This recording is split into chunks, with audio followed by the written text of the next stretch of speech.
La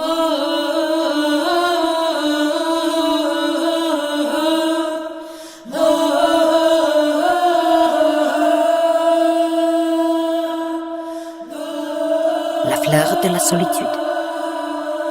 Épisode 10. Part 2. La Ville Violette. Purple Town.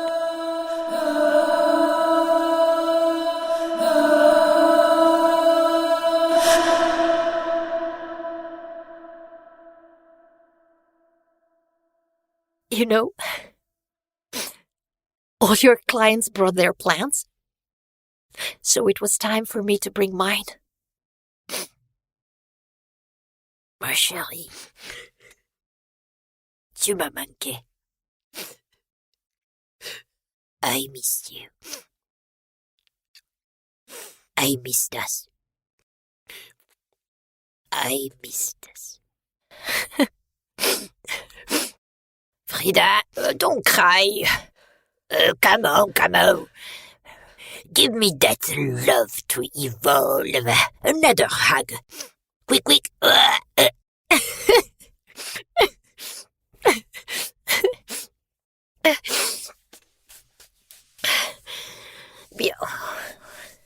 Bien.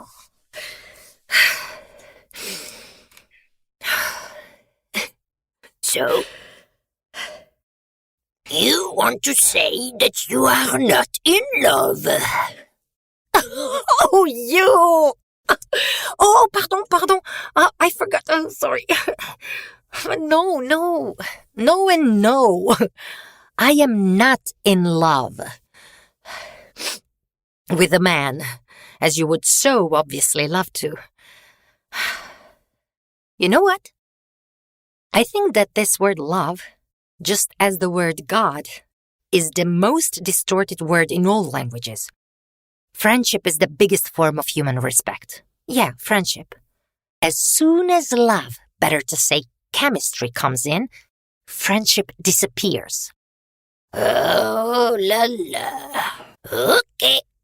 Something really happened. No, Elle, no. Oh. I mean, I'm just trying to love myself and live as if that's enough. And give myself to the world. Look, I started volunteering in a public kitchen last month, and I can tell you it's pretty challenging. Since then, an apron has a completely different meaning in my life, and wearing it in a public kitchen became one of the best things I've ever done. Serving and taking care of others fills you with such emotions that when you come home afterwards, you don't think about how you miss love. I mean a partner, but how you are blessed that you can give love. We say that love is a feeling, but as a matter of fact, love is an action, a feeling provoked by an action. I give lunch to someone, they thank me, they give me a smile, good energy, and this is how we care about each other. Bien, okay, I know what you are trying to say, but I am not talking about universal love. Freeda, I am talking about the love that you can make in bed. Elle, what happened to you? Well, what happened to you? Well, what happened to me? Well, I almost died, remember? Can you please... Oh, bien sûr. Attends.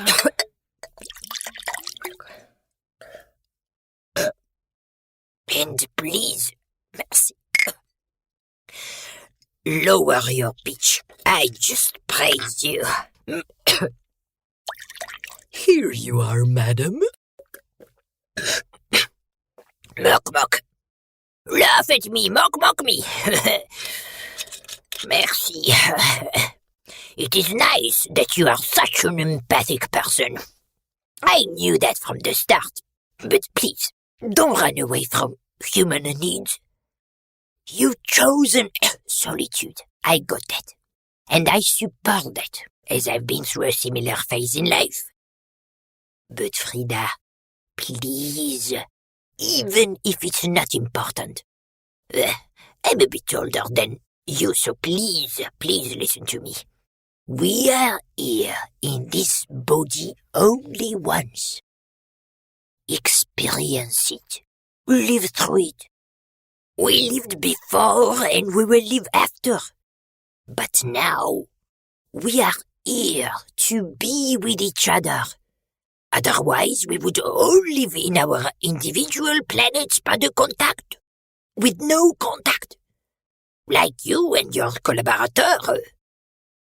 Ha! No, come on. Now you're dragging him into this? Anyway, I don't believe in soulmates anymore. Who asked you about a soulmate? I am telling you to have fun until it's too late. Okay. Define me to have fun. And until when a person should have fun, by your definition? To have fun means to do whatever you feel doing and on your terms. Okay. I do that. But you don't. You don't have fun with guys. You mean like you had with your neighbor or with Monique's father? I'm sorry. I'm so sorry. I just can't handle it anymore. I just can't handle it anymore. People tell me how I should live. You never did that. I don't know what possessed you. Elle, I know myself and what makes me happy. Maybe I'm weird to some people, but I don't need parties to have fun. I don't need men to dance around me like bees around the flowers so I would love myself more. I don't need money, traveling, or presents. But if I need anything, it's people's presence, honesty, and openness. And it seems that I'm asking too much, that I'm too complicated, too deep. When I talk about love, look, I cannot marry someone who tells me that it's only going to get worse with time. That's like smashing into the World Trade Center. Who would choose that self-destruction? Only crazy people, yeah. And am I crazy? Am I crazy for quitting to be the second or the third option to someone? Am I crazy for rejecting to be someone's incubator for a perfect baby? Am I crazy for listening to my heart when rejecting someone because he's nice to me, but I have no feelings for him? Even though he's a good opportunity? If that's normal in today's world, yes. I am officially crazy. Officially. It proved to me 100 times that the only thing that makes sense is real love. The love that's not self-seeking. The love that you decide to follow no matter how it ends. Of course, that doesn't mean the brain is excluded. This love starts with yourself and continues on to others. And we all do it in different ways. And that's why it usually sucks and why we feel neglected. Our mutual languages differ, and that confuses us. There is love on this planet, but not much of this one I talk about. That's why relationships don't last. We measure non-stop how much each one invests in it. Do you know anyone who has that kind of love? And who at the same time didn't lose his or her ego at one point? People also lose dignity, but that's another story. That's completely another direction. To break yourself for someone is sometimes necessary, yes, but that shouldn't be an everyday action. There is a limit that shouldn't be crossed. Ever. To love and let go. to give the person the freedom to choose, and still afterwards, even though he or she didn't choose you, to forgive. And still continue being in the vicinity of that person without anger. That means to love. The wedding vows like, I take you for better, for worse, for richer, for poor, in sickness and in health, until death do us apart. I will love you and honor you all the days of my life. These vows mean something. Even if people split, that doesn't mean that you stop honoring that person. All days of my life. Yes, we split. But I continue loving you in a different way. For all the good that you gave me. Yes, it takes strength to do that. That's love. To love someone, no matter what. Like the water. Remember? Love just changes the shape.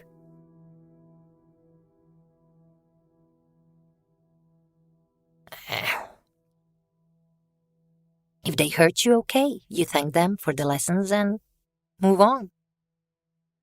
Wow. We are all responsible for our choices. I'm sure we are all able to see red flags. But anyway, we decide to stay in that relationship. We spent some time with those people because we needed them for our growth, and they needed us for theirs. That's why we choose some people, because subconsciously we need them. And that's love, too. That's the love we know at that moment. Yes, they are different kinds of needs. Sometimes we need to heal our childhood wounds. And sometimes we crave to be led to our souls. What's in the final, the basic craving, I think. Those are the actions that change you from the inside and make you go through hell and back. And then you can say that you have loved. That you've loved a soul that came here to help you, outgrow yourself. That you have found a soulmate. No. I told you that I don't believe in them. Even if you are looking at one right now. But how can you be my soulmate? How can you be my soulmate? After all this that you spilled out to me, I am still here. That's because you cannot go anywhere. Nice. It's a joke. A joke, Elle. Nice, Freeda. But if I were in your shoes, I probably wouldn't forgive myself either.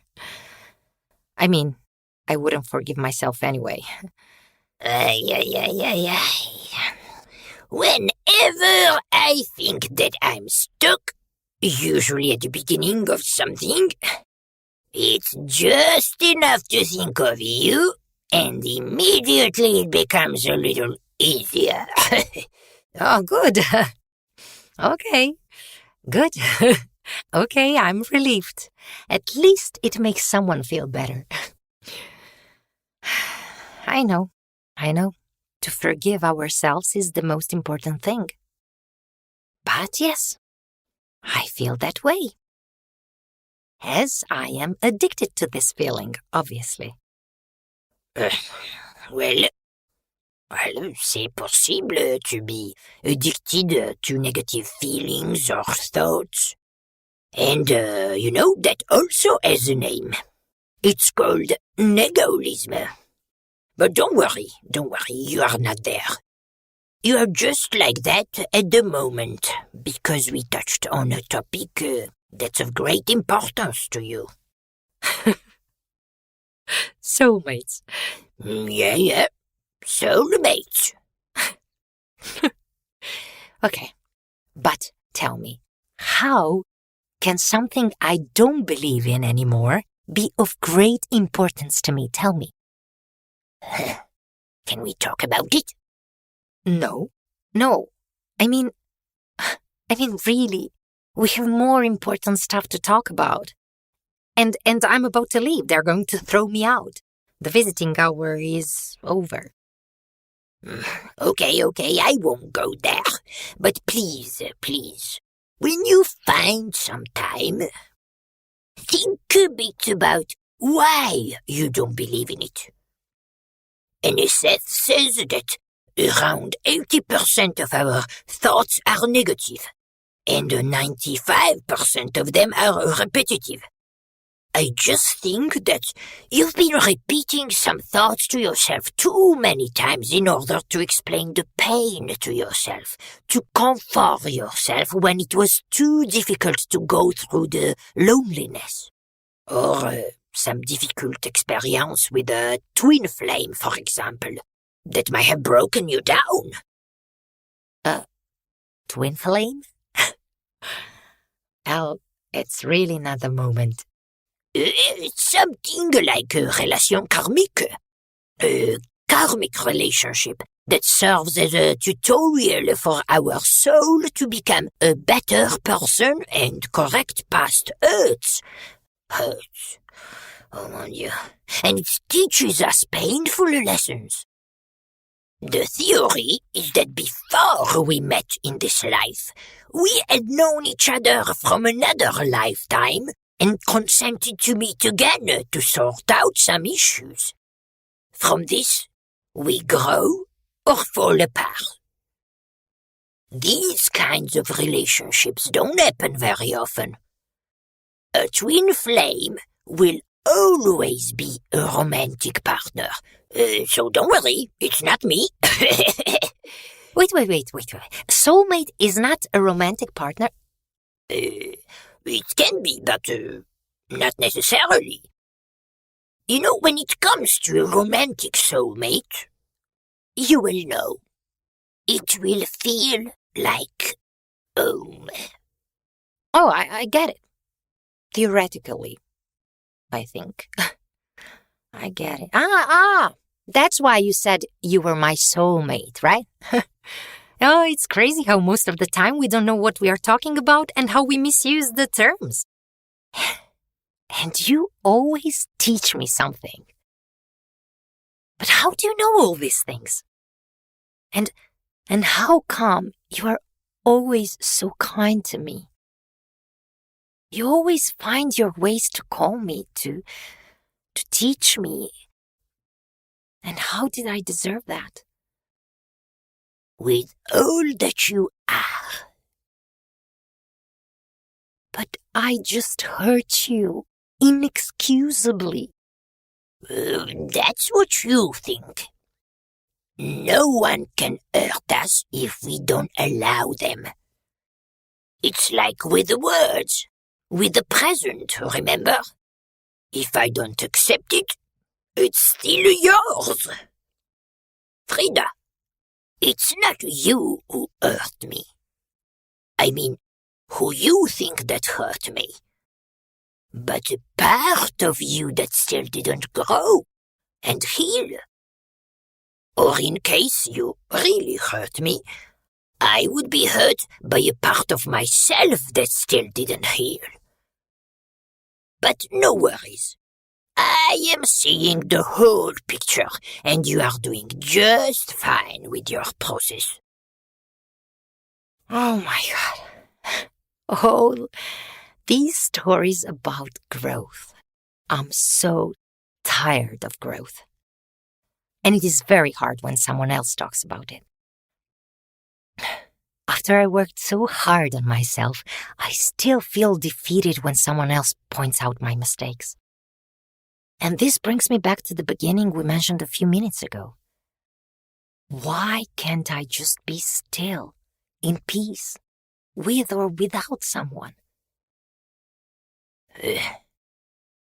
What was your definition of a soulmate?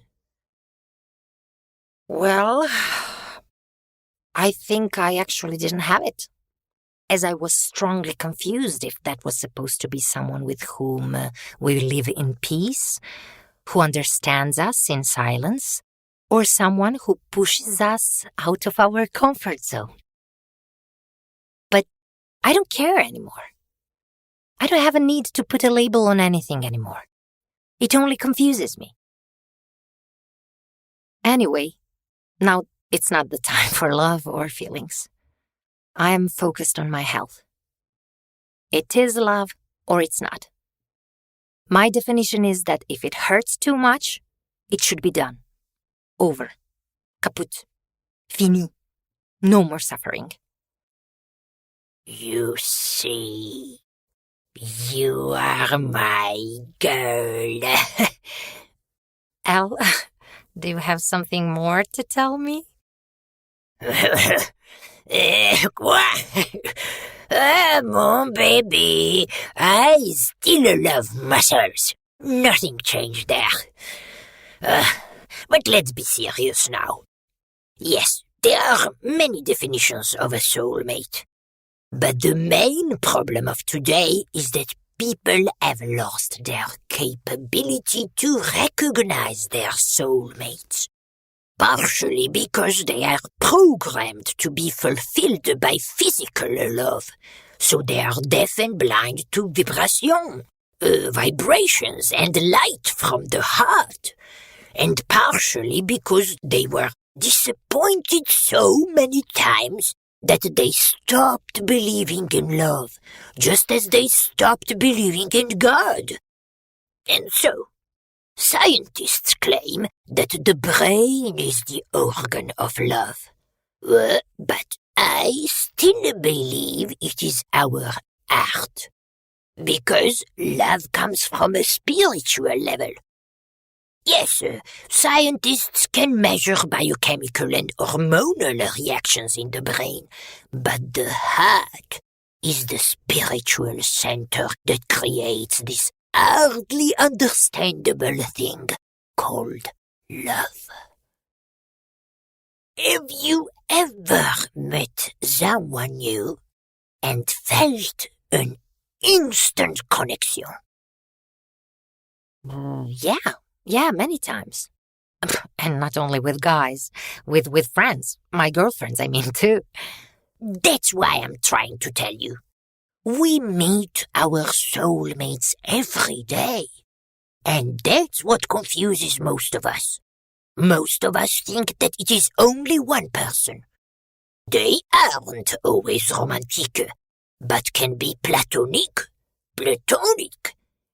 A soulmate is not our other half.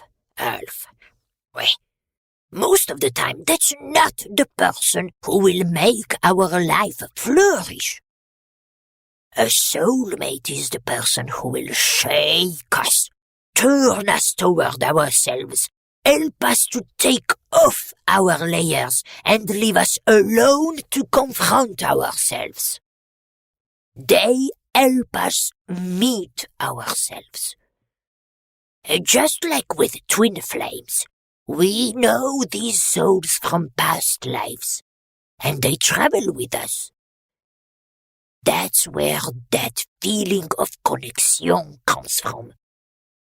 Because we have recognized ourselves. You can find it in your friend, your sister, or your father. Or in Immortelle? With anyone we have a deep connection with. There is one difference. All of them can leave, but Immortelle stays.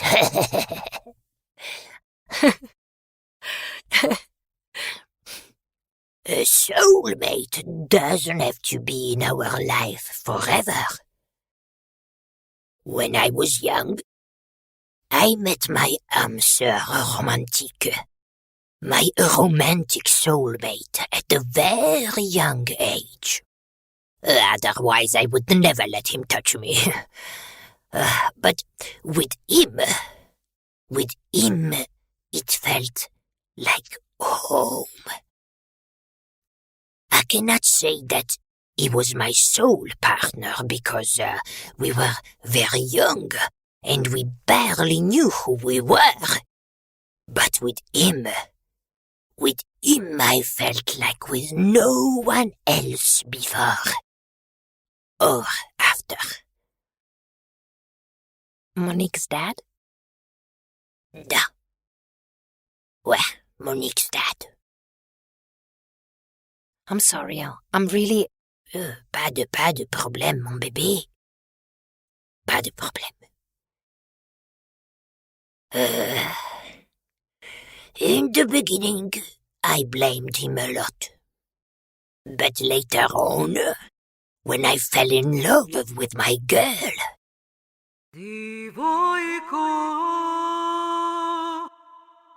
I realized that he came with me to France, just in a different body. They are so similar. When she looks at me, I see not one, but 2 pairs of warm chestnut eyes.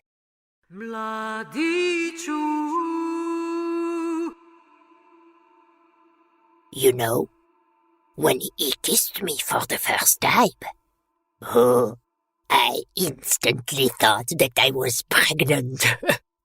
As my grandma once told me that that's the way to do it. Oh la la, I slapped him so hard that day. Oh, poor guy. The mark of my hand stayed on his cheek for 2 days. But he wasn't mad at all. Even though he was poor, he always had the manners of gentilhomme, of a gentleman, as his family was pretty respected in the past. My dad had nothing against him, but, as I told you that day in the park, he just wanted the best for me. He would say that I have to be properly married. But at the end of it, I knew that for him, nothing or no one was proper enough. Every time someone would ask for me, he would start making up things like how I was too young, how I had to go to school, and blah, blah, blah. I was the youngest of his 4 children, and somehow he didn't want to let me go. His Smile was too special for him. He couldn't imagine she's not around. Well, yes, he called her Smile, so her scent would stay with him wherever she goes. Wow.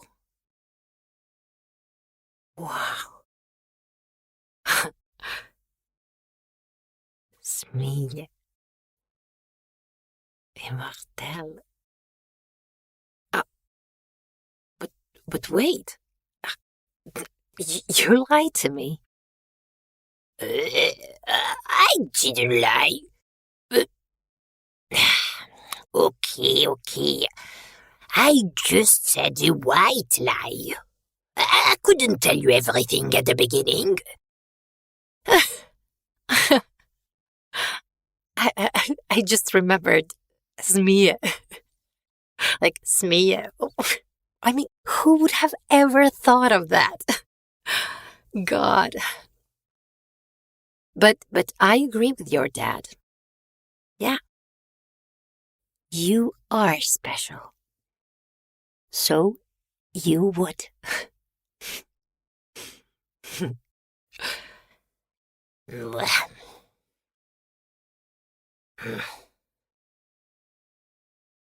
Every year, a week before Easter, the whole family would go to the island of Var. Waar? To the house of my mother's family. When my mother got married, that was one of the conditions for my father. She respected that tradition, and as he loved her, he had to respect it too. That's how I met Maro, Monique's father. As soon as we met, we had a special connection. We would see each other during the summer and every year during that week before Easter. Everyone knew that we were great friends, but no one knew how attached to each other we were. Not even us at the beginning.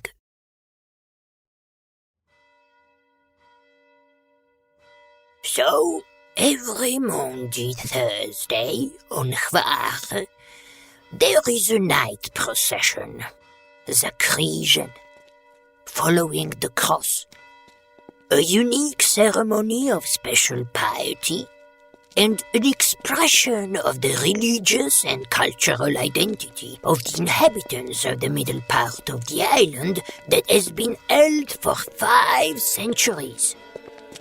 It starts exactly at 10 p.m. and finishes at 6 a.m. 6 processions start simultaneously from 6 parish churches from the middle part of the island. Every procession is led by a cross-bearer, a man carrying a cross. The role of the cross-bearer is an immense honor, determined as many as 20 years in advance. In spring 1982, my older brother was the bearer, and that was a great honor to my family. Unfortunately, fortunately, if I may say, my hormones didn't understand the greatness of that honor. I was glad for my brother, but for myself also, as that meant that I would spend 8 hours in a row with Maro. Since I was 7 and Maro 9, we would walk for 25 kilometers every year in the procession. Everyone was surprised how 2 little kids had so much stamina. But we enjoyed each other's company so much that 8 hours would pass like 1 hour.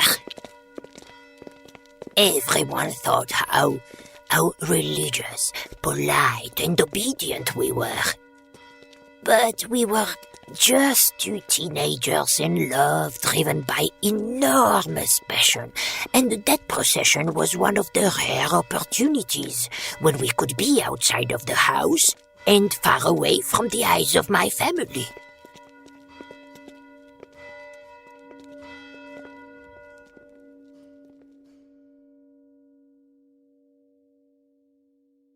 Through years, our liking became, passion. And afterward, obsession. Which finally made us end up in some Oliviard. That was the last time we ever saw each other. Wow. Now I get the olives part. I mean the small gallery and the painting in the room. I'm sorry, but I saw it today when I was with Monique in the apartment. No worries.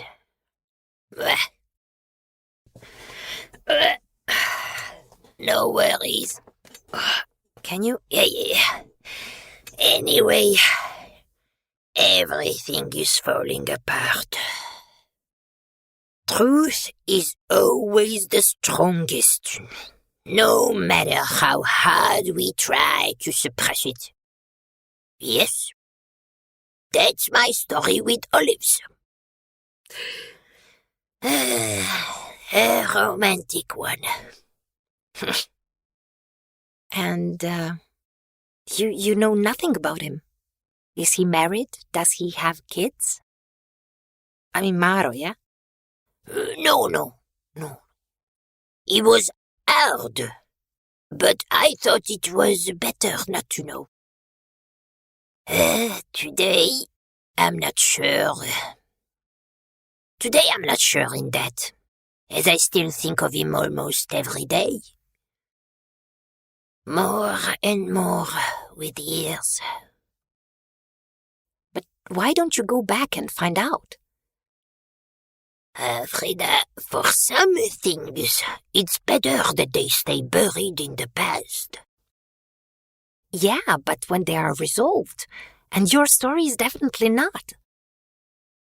I don't know, Freeda. Going back to those places that I probably wouldn't even recognize today, it would be very painful, and I'm not sure if I'm ready for it. I have to admit, a few years ago, I saw some pictures accidentally. As Monique was looking for where we could spend our summer vacation, she showed me the photos of my hometown. I was crushed by its devastation. I am not sure which part of it was, but I felt an instant fear. What's the name of the place? I'm sorry, I don't pronounce it. I haven't since. All right. Can you show me where it is so I will? Why is it so important to you? Because you are important to me. I care about things you care about. But I don't care for a long time now. Sorry, but I don't buy it. Everyone cares about their family and birthplace more than anything, especially if there are traumas there. The bigger the trauma, the bigger the importance. The only reason you say that you don't care is because it hurts too much. So burying the memory of it was an easier way. Can you please tell me where it is? Bien. I will. But only if you tell me where's Fidel.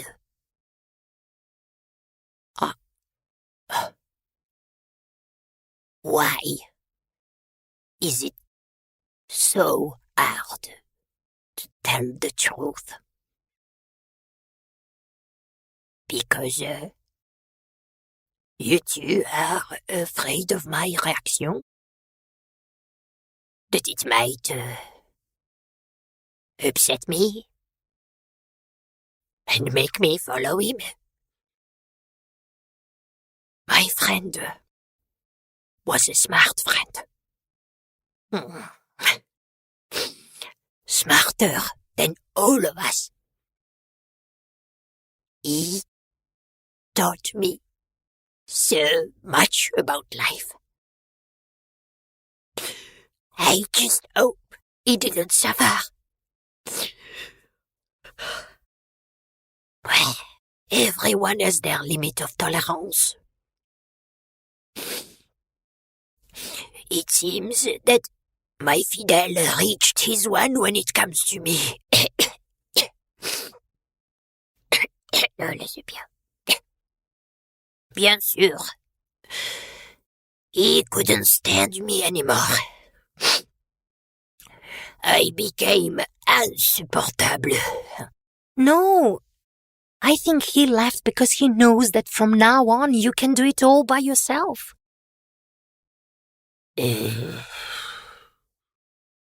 I know he's in the better place. He always knew to choose the best place. The best piece of the fish.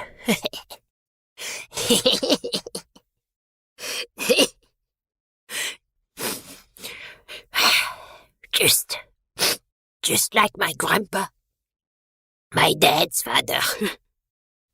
My grandpa wasn't a fisherman, but he loved fishing. He would make a good catch, but most of the fish would be lost before he would return home.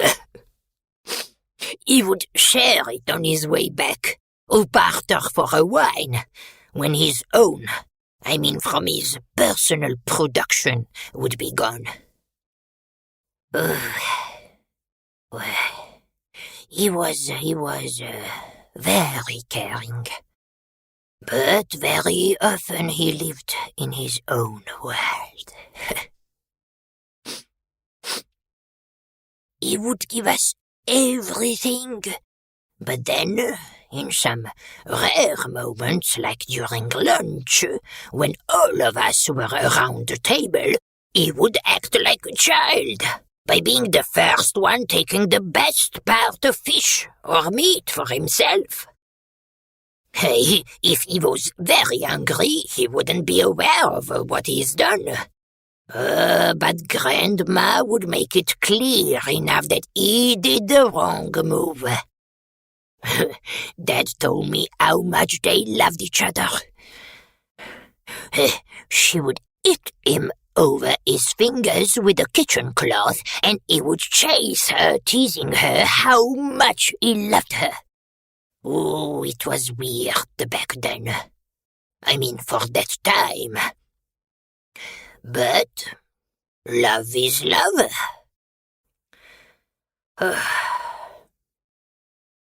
My parents were retelling these events over and over, and I am not sure if I was even born at that time.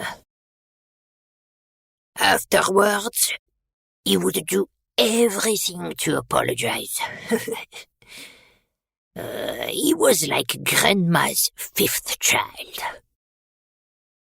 Grandpa was a carpenter, but besides fishing, as a hobby,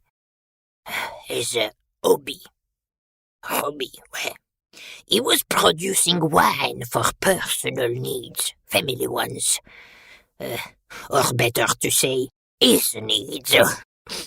Although she loved him, Grandma loved him, but she couldn't stand some parts of his character, especially the one that included wine.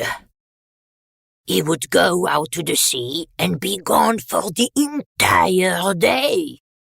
Every time he was gone for more than 2 days, everyone knew what was coming. He would come back home drunk, and very often without food for family. Ooh la la. He would run out of his wine, and on his way back would barter fish for wine. The hardest thing for Grandma was the fact that he was so charming and difficult at the same time. Regardless of the time of day, everyone knew what was happening because he would sing on his way home. He would sing beautifully.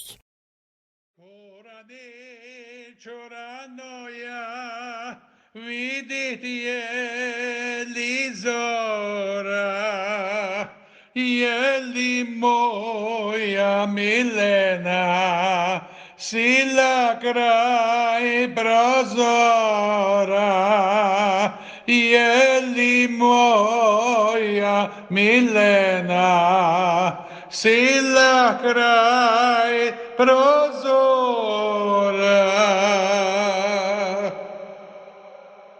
Beautifully. But even though this was pleasurable for the entire neighborhood, for my family, it was shameful. Because of his irresponsibility, most of the time the family was eating wheat semolina. My dad told me that he tried all possible versions of semolina. At the time, he couldn't stand the word semolina, not to mention smelling it or tasting it. Just as with my dad, I loved spending time with my grandpa. The two of them didn't get on really well, but maybe it was because of the semolina trauma. Who knows? I didn't know the reason why my dad was mostly glum in his presence, because for me, Grandpa was my grandpa. He knew everything. He knew all the answers, all the stories, jokes, Greek myths, even though he attended only a few grades of school. Very often he would read. He was a bookworm. Just as much as Grandma loved it, that was another thing she disdained. He would impress her with his knowledge, and then knock her down with his bad habits. Each habit of his meant a loss to her. Because of him, I had an A in history. Learning history in school was boring, but with Grandpa, I couldn't stop listening. It just crossed my mind now.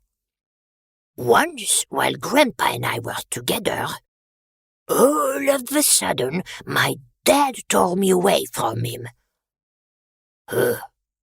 I felt weird. Almost as if I had stolen the father of my father. Well, Grandpa had free time. Through the stories, he told me everything he knew about my ancestors, our village, and our town. I remember the time when he was visiting the priests in the monastery for months as he was investigating our family tree. Oh, he was obsessed with it. Of course, that Grandma was freaking out. She would hide his meal in order to get his attention. But nobody could distract him. Afterwards, I don't recall meeting anyone with a stronger focus than his. Of course, when he wasn't drunk. A few times Grandma sent me with him on a boat, so I would take care of him as he would be more responsible. As our village is above the town, au pied de la montagne, at the foot of the mountain, and Grandpa didn't have a car, very often he would hitchhike.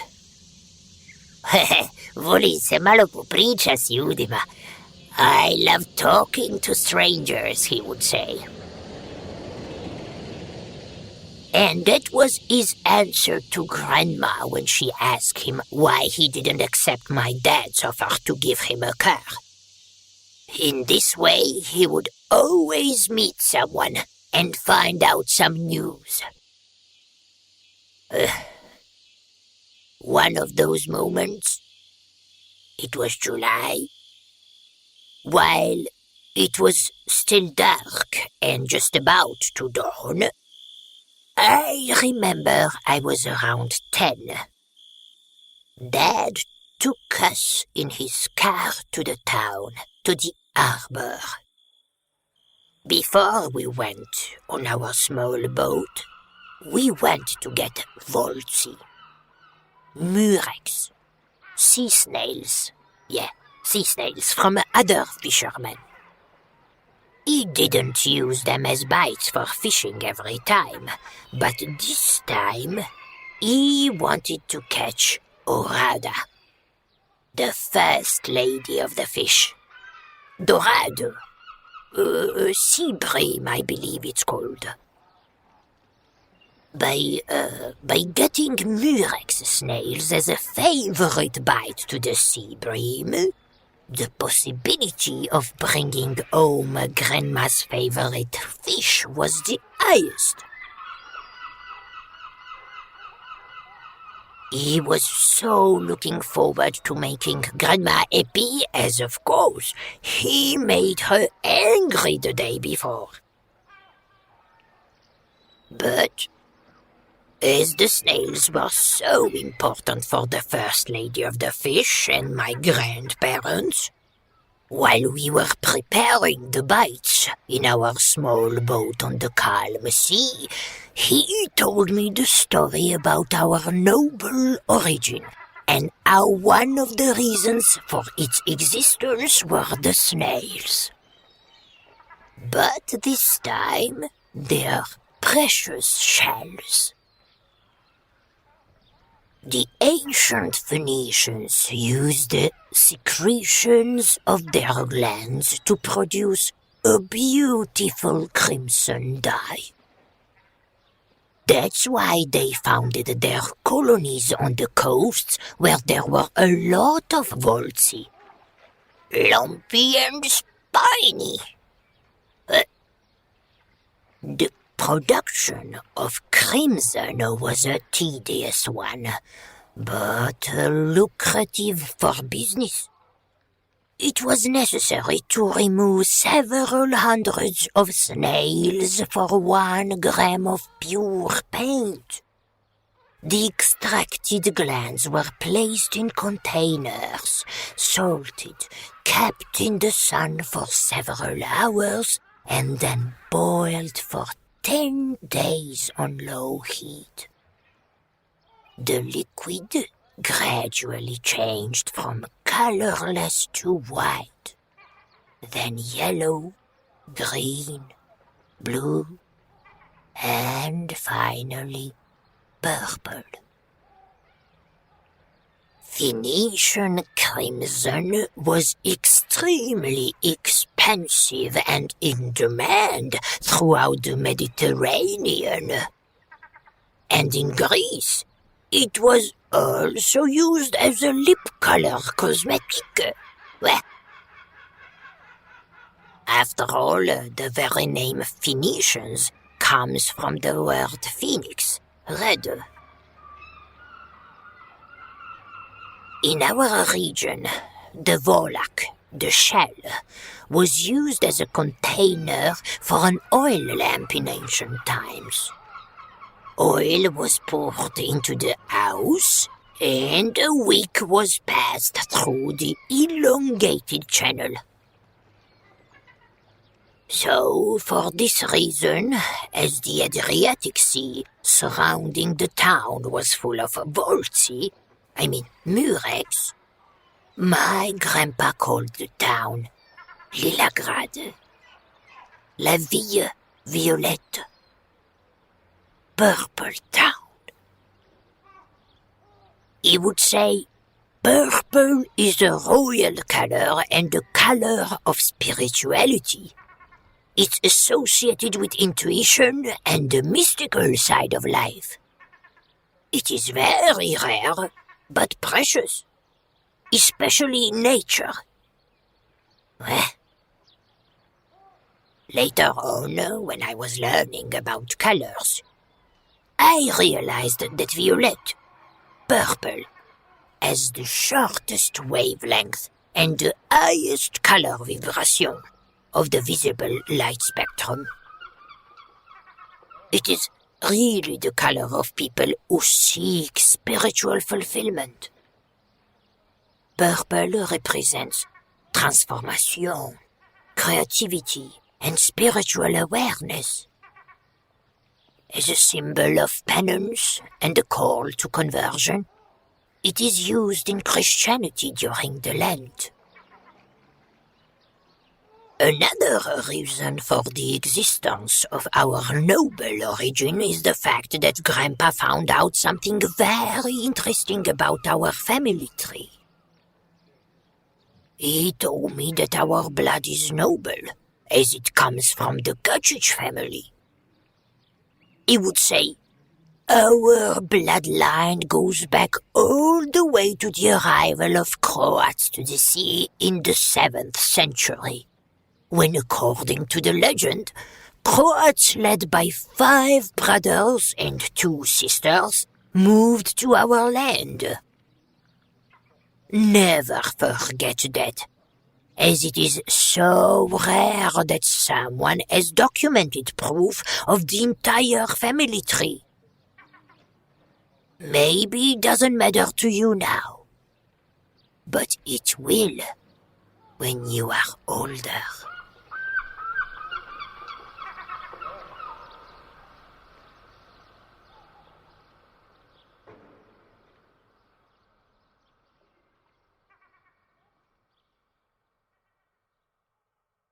Wow. Wow.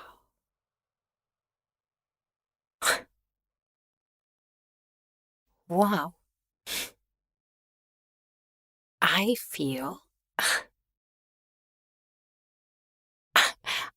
I just watched an episode of a TV series.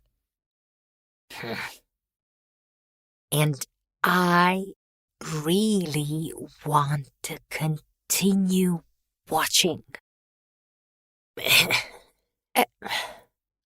Wow. I can't imagine eating snails. Even the famous l'escargot bourguignon. But I've always admired them from a distance. The way they move, slowly carrying their houses on their backs. They have a lot to teach us about life.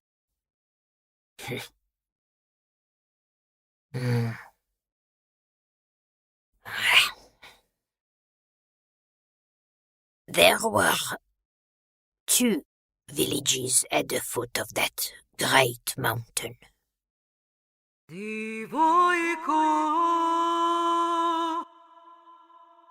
From which the town port of Leningrad, La Ville Violette, was born.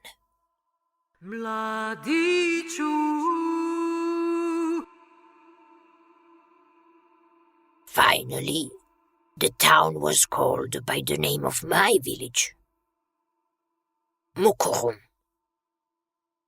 or Mukrum.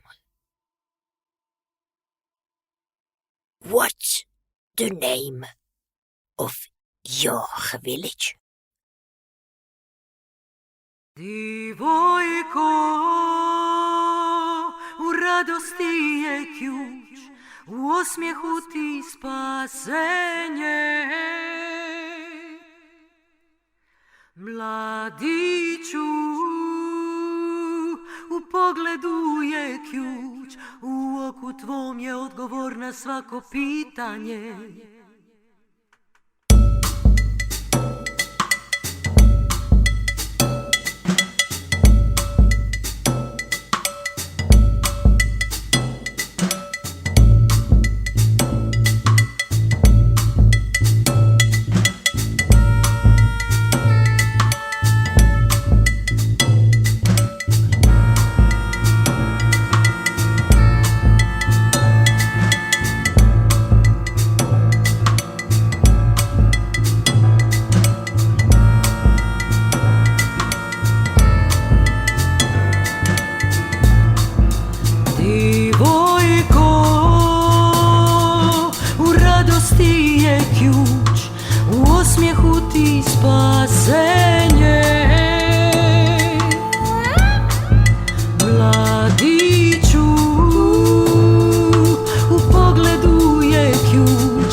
će tada cjeliva, ne da te pokriva, vodi ju do kraja i bit će ti više no majka, u njoj vidjeti ćeš svoje svitanje.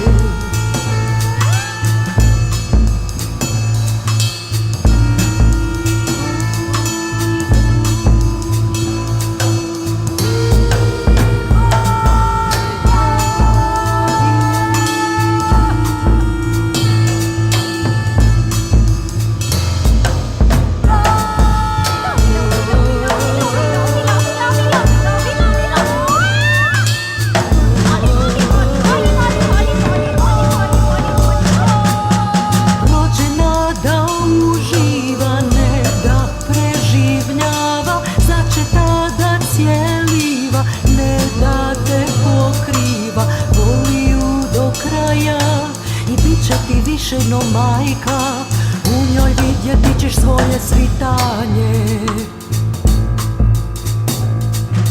Rođen da svijet sagradi, ne da ga sahrani, začet da te obrani, ne da te oboji, poštuj ga do kraja i bit će ti više no bajka, u njemu ćeš vidjet svoje svitanje.